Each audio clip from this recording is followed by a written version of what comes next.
धीरज बहन करहु अहाँ के जो फरमाइश है वो पूरा हेबे करते। धीरज बहन के रखना है अहीं के काज की आई विद्यापति की सुना भी यहाँ सबके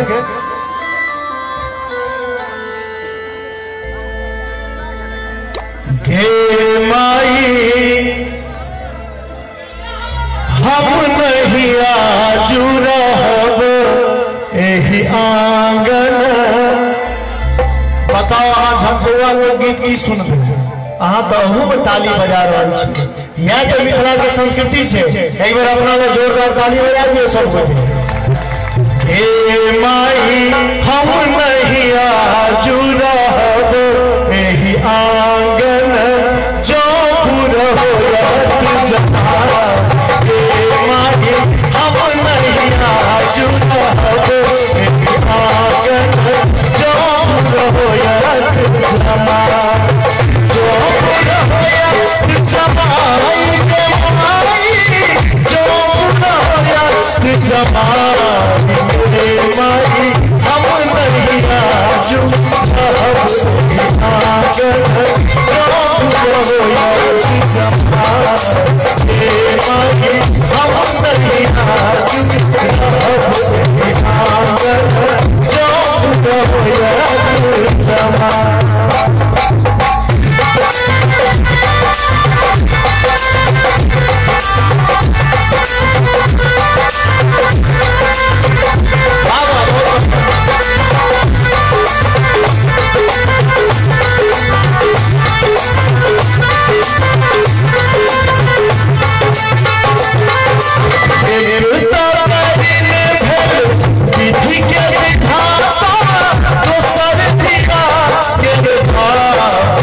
शुभ के श्री गौरी पिया गौरी हर एक समान ये माई हम नहीं आजू रहब भागन जो होया जमा जो होया जमाई जमाई जो होया जमाई हम चाहब ठंडा लागे छे लेकिन ओना काज नहीं चलते। एक बेर बाबा विद्यापति जी के नाम पर दोनों हाथ उठा दियो चारों तरफ से सब गोटे कनी हमरो से उठा दियो कनी चाची हूँ सब दोनों हाथ उठा दियो और ताली बजा के हमरा संगे गे माही हम नहीं आजू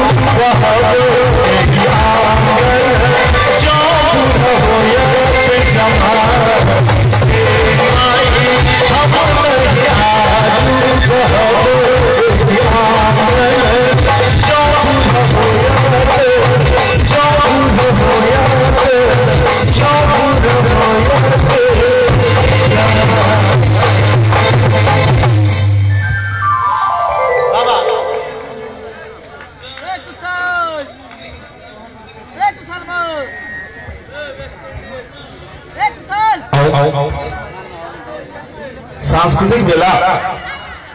के शुरुआत हो चुकल है। आदरणीय कुली बिहारी जी शुरुआत करें एखन माधव राय जी अपने के सेवा में छाय हमारा बीच रचना झा जी उपस्थित छाय काजल दत्ता उपस्थित छाय खुशबू दत्ता पायल दत्ता बहुत रास कलाकार अपने के आज सांस्कृतिक मेला में उपस्थित है। अपने लोग सब कलाकार के बारी बारी से सुनब शांति के सहयोग दी ताली के सहयोग दी हमारा कलाकार के क्योंकि माधव जी के गर्मी नहीं शुरू भेल है जैकेट खोल रहा है गर्मी नहीं शुरू भेल है जत्ते अपना लोग ताली बजेबे तत्ते बेसी इनका गर्मी है तो जोरदार ताली माधव राय जी के लिए ये ताली केना बजे छै जेना बकरी का दुकान पटपट होत होय अरे ताली ना बजाओ जो जिनके छत पे जा रहल हो जोरदार से स्वागत करी भाई माधव राय जी के। माधव राय के लिए ताली दियो धमाका सब डीजे का आवाज में तो धमाका एक मिथिला वर्णन अहाँ सबके सुनाबी जे हमरा आवाज में लॉकडाउन में गीत रिलीज भेल छले और काफी प्रचलित भेले गीत के रचना जाए कवि आयल छले अक्षयानंद सनी भाई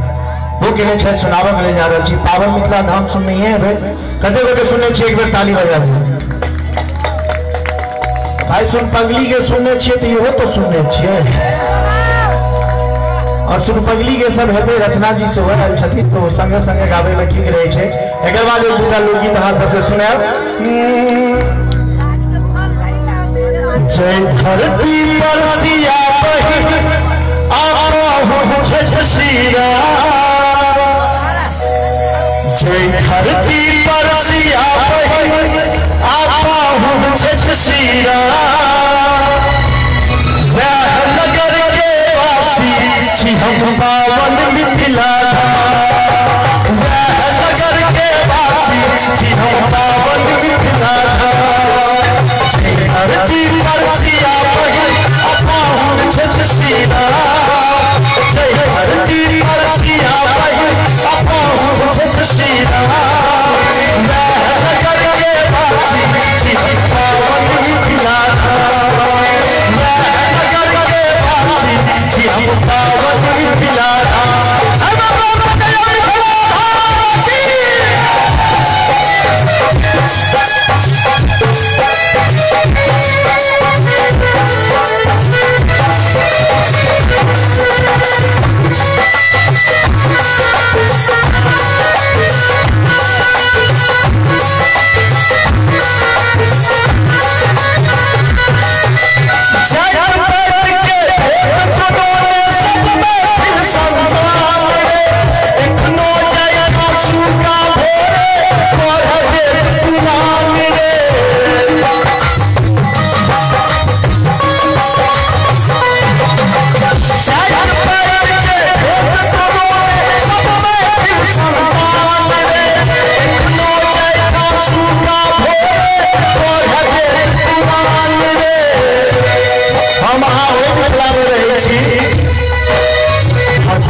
प्रणाम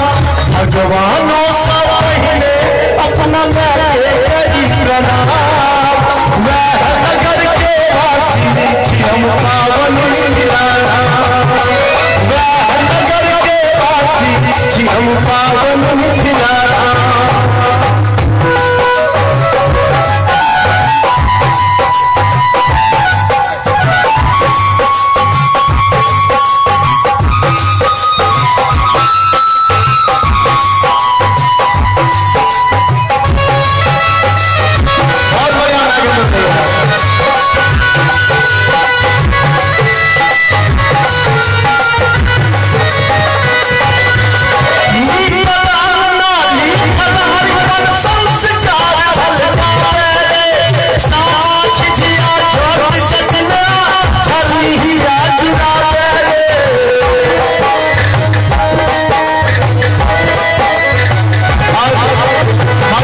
आदरणीय गार्जियन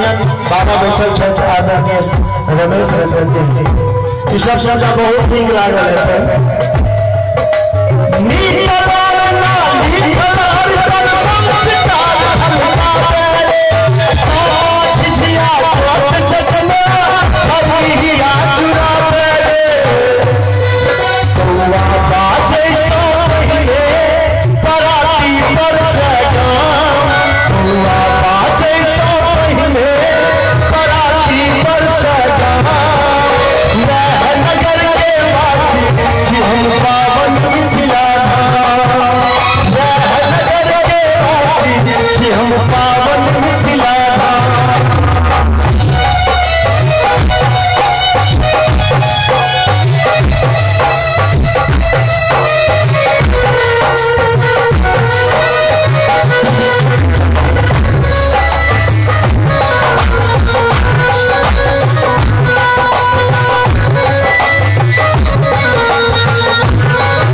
एकर बाद हम कहबे अहाँ सब सुनबे एक बेर हम चाहे छी जे हम किछ कहिए अहाँ सब किछ कहिए हम बस इतना कहबे वह नगर के वासी छी हम अहाँ सब जोर से कह देबे पावन मिथिला वह नगर के वासी छी हम वह नगर के वासी छी हम अहू सब वह नगर के वासी छी हम एक बार चारों तरफ से जोर से कहिए आनंद है वह नगर के वासी छी हम पावन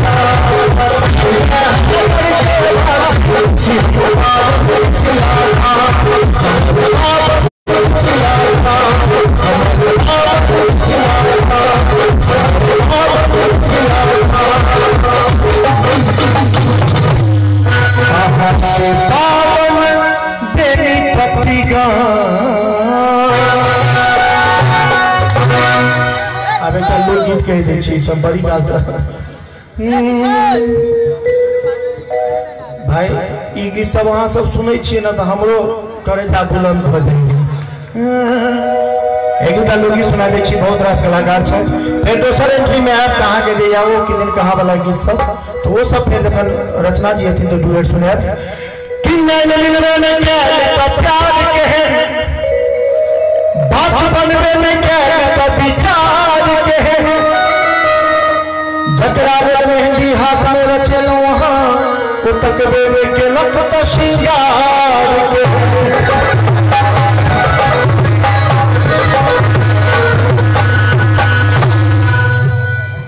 ताली बजा दियो समस्त म्यूजिशियन के लिए।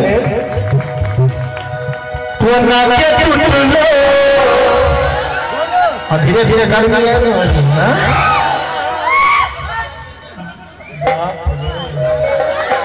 बाबू का बाबू कोना के टूटलो मोती के हाथ सोना उजर लोगे तो हर सिंगार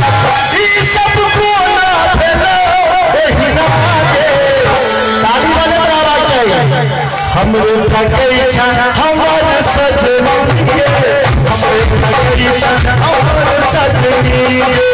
कोना के टूटलो मोती के हाथ सोना उजर लोगे तो हर सिंगार ई सब कोना भेलो एही नागे। आहू सबटा गीत गेबै संगे संगे हमरे ठकई छा हमर सजनी के हमर सजनी के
चचा सब से बैसल छथिन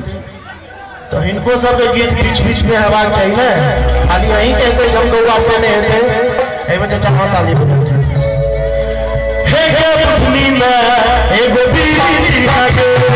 हे के बुधनी में एगो बीरी लागे बीरी लागे काफी बीरी लागे बीरी लागे काफी बीरी लागे हे के बुधनी में एगो बीरी लागे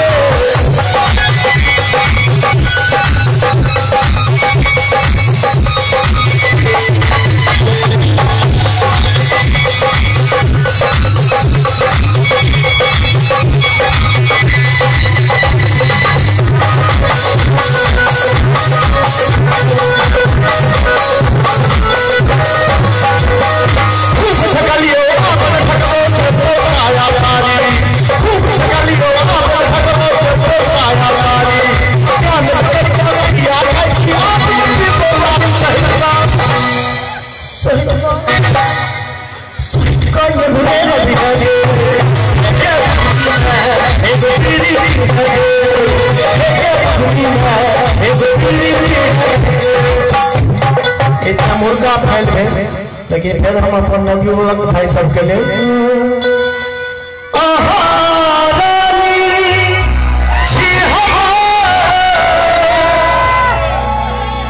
राजा बना लिया ताली बजवा चाहिए। बहुत दिन का बाद हम प्रोग्राम बहुत दिनों बाद तो स्टेज पर गाने का मौका देते हैं। एक फिर से समस्त आयोजक के लिए जोरदार ताली लगा दी। कते दिन का बाद 9 महीना के बाद जो साई भेटले हैं स्टेज मतलब नया जीवन के शुरुआत वही स्टेज से भले कह सके छी हम। एक बार आयोजक अल्लाह फिर बजा दियो ताली दिल में बसलो वहां धड़कन में बसा लिया दिल में बसलो वहां धड़कन में बसा लिया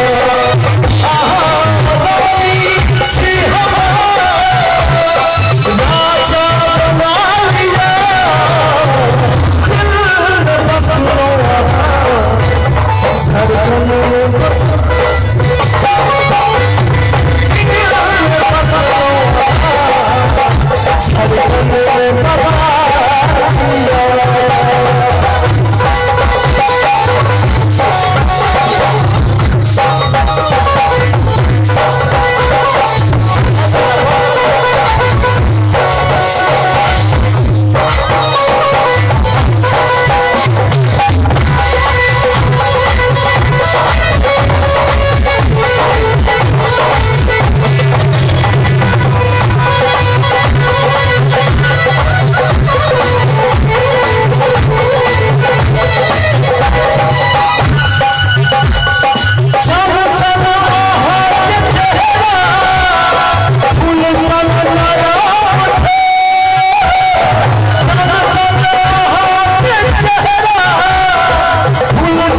कलाकार के लेल ने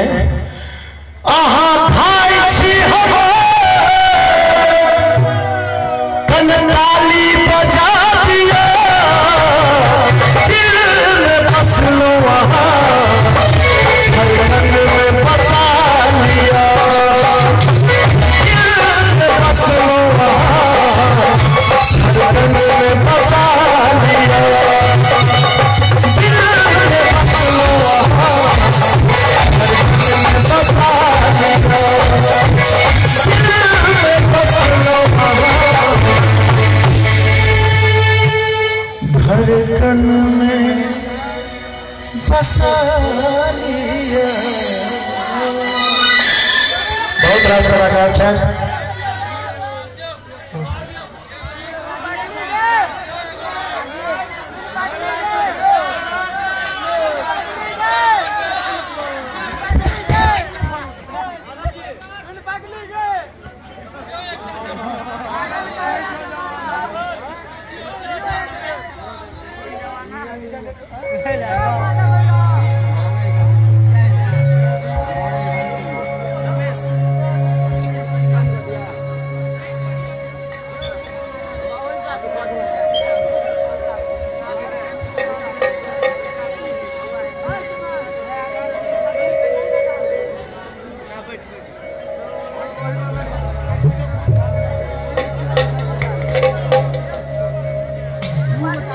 ओना तो बहुत रास कलाकार छथिन।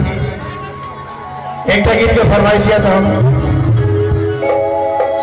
सर अहाँ जे बीच में हंसे छिए ना आनंद दै छिए। नाक के नथनिया तो है पैर के पजनिया नाक के नथनिया तो है पैर के पजनिया चल मारे गोरी तोहर के छुलनिया चल मारे गोरी तोहर के छुलनिया नाक के नथनिया तो है पैर के पजनिया नाक के नथनिया तो है पैर के पजनिया चल मारे गोरी तोहर के छुलनिया चल मारे गोरी तोहर के छुलनिया।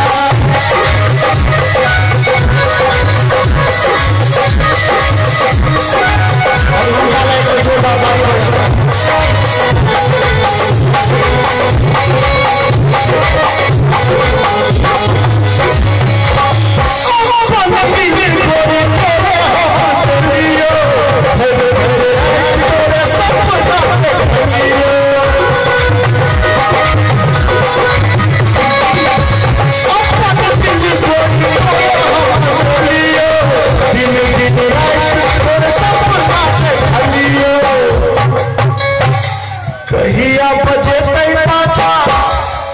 तोरा घर बजनिया कहिया बजे तई पाछा तोरा घर बजनिया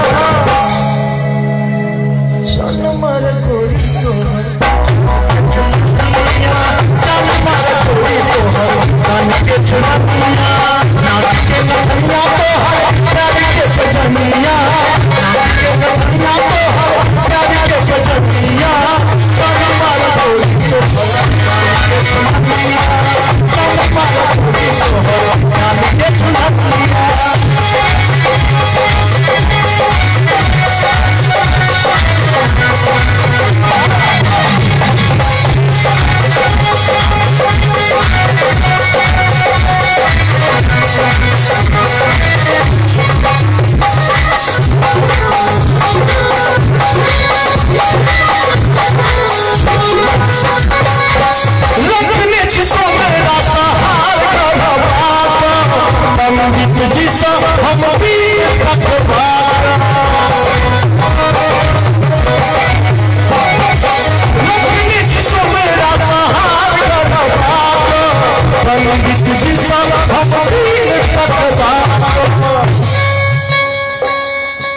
चल में घुमा के तोरा पूरा दुनिया। एक में चारों तरफ से ताली बजवा चाहिए। जान मारे गोरी तो हर गाल के झुलनिया जान मारे गोरी तो हर गाल के झुलनिया नाक के नथनिया तो हर गाल के सजनिया नाक के नथनिया तो हर गाल के सजनिया जान मारे गोरी तो हर गाल के झुलनिया जान मारे गोरी तो हर के झुलनिया।